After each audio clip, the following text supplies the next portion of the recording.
Suatu hari, suatu saat, pengampunan satu dosa itu lebih kita harapkan daripada apa yang telah kita miliki dari dunia ini.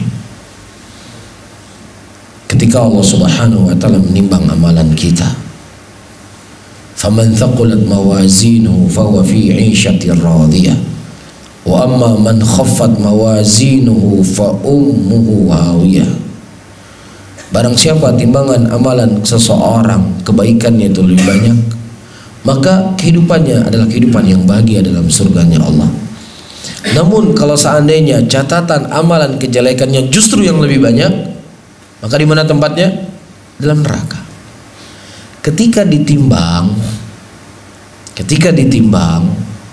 ternyata hanya satu dosa yang terpaut antara kebaikan. Kalau seandainya dosa ini dihapus, maka niscaya timbangan amalan kebaikannya itu lebih banyak. Gimana kira-kira?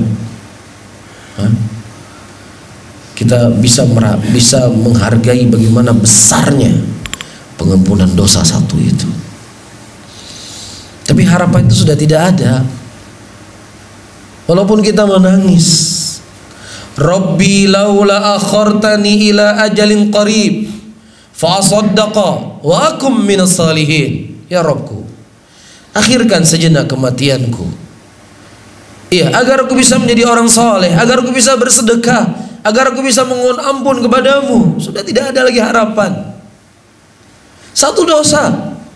Kalau seandainya sempat kita berkata astaghfirullah, ya Allah ampunlah dosa aku ini, ya Allah aku bertobat, ya Allah ini dihapus, maka tempat kita surga. Bisa bayangkan bagaimana penyesalnya kita? Bisa kita bayangkan? Satu dosa terpaut, satu poin yang membuat kita masuk neraka. Kalau poin ini sempat terhapus, kita masuk ke dalam surga. Disitulah akan berharga besarnya pengampunan dosa.